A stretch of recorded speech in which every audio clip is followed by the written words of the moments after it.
şagird olur Nəcəfdə. Hər gün dərsə gedişir. Axı ustad deyir ki, "Abala sən niyə gedişirsən? Hamı vaxtında gəlirsən, gedişirsən." Deyir ki, "Ustad, bizim kənddən bura gələndə bir çay var. Çay keçmək üçün körpü o tərəfdədir. Mən gedib oradan fırlanıb gəlməliyəm." Ustad da zarafatca deyir ki, "Niyə çayın üstündən keçmirsən ki, sən din tələbəsin axı?" Deyir ki, "Ustad, necə keçim?" Deyir, "Bax, onun duası var da. Yazın verim keç bundan sonra." Deyir, "Yaxşı ver." Verir. Bu sabah dərsə vaxtında gəlir. İkinci gün dərsə vaxtında, üçüncü gün ustad deyir, "Bala, bəri gəl görüm ki, sən vaxtında gəlsən dərsə." Deyir, "Hə də ustad, vaxtında gəlirəm." Deyir, "Bəs körpü çəkdilər sizin üçün?" Deyir, "Yox, çayın üstünə keçirəm də." Deyir, "Necə? Üzüm keçsin." Deyir, "Yox, siz mənə dua vermədiniz. Onu oxuyuram, keçirəm." Deyir, "Sən bilirsən mənə duadır?" Deyir, "Yox, açmamışam ki heç." Açmağı, Bismillahirrahmanirrahim. Deyir, "Ustad, siz keçənmirsiniz ki?" Deyir, "Yox, mən deyir, bu sən neydin? Sən o məqamdasan." Nəzəriyyəni mən bilirəm, sən o məqamdasan. Yəni, o məşhur hədis ki var, Bismillahirrahmanirrahim müminin dilində, Allahın dilindəki kun fəyakun kimidir. Hədis var. Nuh əleyhissalamın gəmisinin motoru nədir? Nə idi? Bismillah. Bismillahi məcraha və mursaha. Getməyi də Bismillah deyirdi, motor oxuda düşürdü, gedirdi.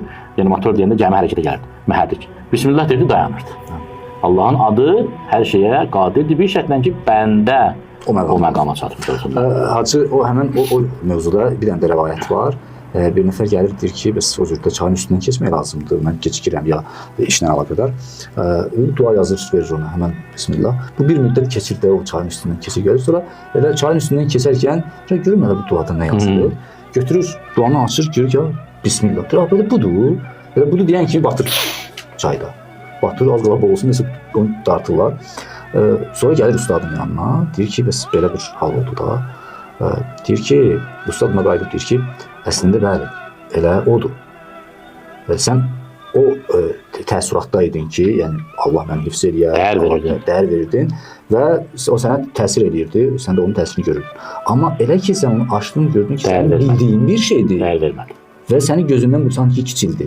Amma əslində isə elə hər şey Bismillahdadır. Yəni, başqa bir ad yoxdur. Biz İsmi Əzəm üçün başqa-başqa adlar, başqa-başqa dualar gəzməyə ehtiyac yoxdur. Məqam olsa. Elə o Bismillahdır, elə o Rəhmandır, elə o Rəhim. Elə bu bizim Quran-ı Kərimdə qeyd olunan o adlardır ki, əgər biz onların həqiqətinə çata bilsək, bəli, o məqama yetişmiş olarıq.